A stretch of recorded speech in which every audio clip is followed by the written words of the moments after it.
নমস্কার বন্ধুরা, sister tasty কিচেনে আপনাদের সবাইকে স্বাগত জানাই।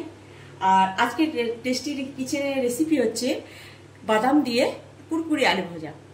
তো চলুন বন্ধুরা, বাদাম দিয়ে কুরকুরে আলু ভাজাটা কীরকম করে ভাজছি আপনারা প্রথম থেকে শেষ পর্যন্ত ভিডিওটা দেখুন। তেল আমি চড়িয়ে দিয়েছি, তো তেলটা গরম হলেই আমি দিয়ে দেবো প্রথমে এই যে দুটো শুকনো লঙ্কা, আর ফোড়নে দেবো এই যে দুটো শুকনো লঙ্কা, আর এই যে চিনে বাদামটা আগে ভেজে তুলে রাখ,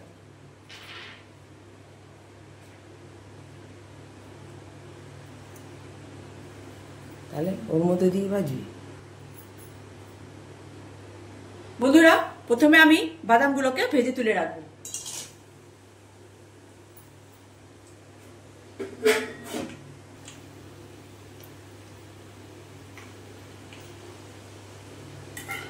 বাদাম ভাজা হয়ে গেছে বন্ধুরা, এই যে এবারে আমি ছেড়ে দেবো আলুগুলো।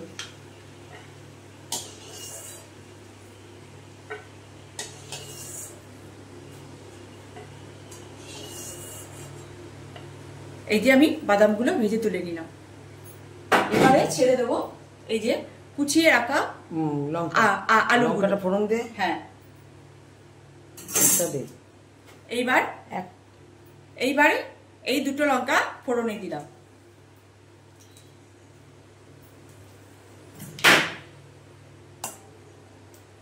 বেশ সুন্দর লাল লাল করে ভেজে নিয়ে নেবো। এইবারে লঙ্কা ভাজা হয়ে গেছে, এইবারে দিয়ে দেবো আলু কুচোনো।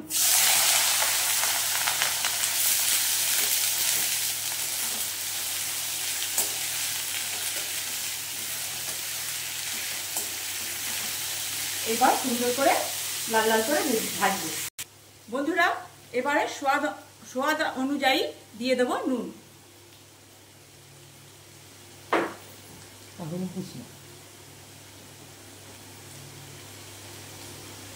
আর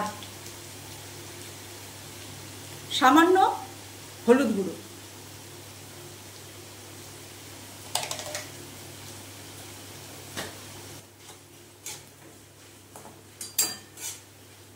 বন্ধুরা, আমার আলু ভাজা হয়ে গেছে, এইবারে আমি এই বাদাম ভাজাগুলোকে অ্যাড করে দিচ্ছি। এবার করব প্লেটিং, তার জন্য গ্যাসটা অফ করব।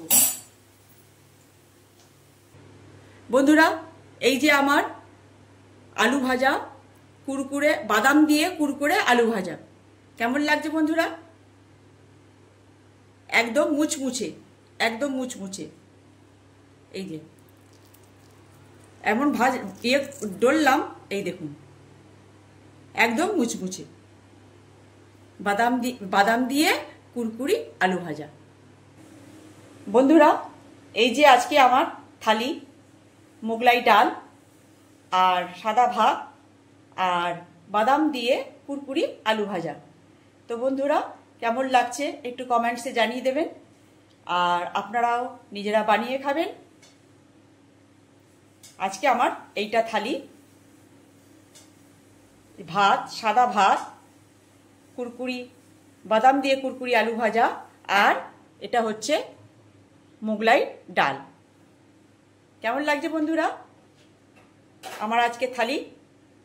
আশা করি ভালোই লাগছে, আর খেতেও ভালো লাগবে। আপনারাও বানিয়ে খাবেন। তো আজকে এই পর্যন্তই। পরের রেসিপি নিয়ে আপনাদের সামনে আবার আমি নতুনত্ব রেসিপি নিয়ে হাজির হব।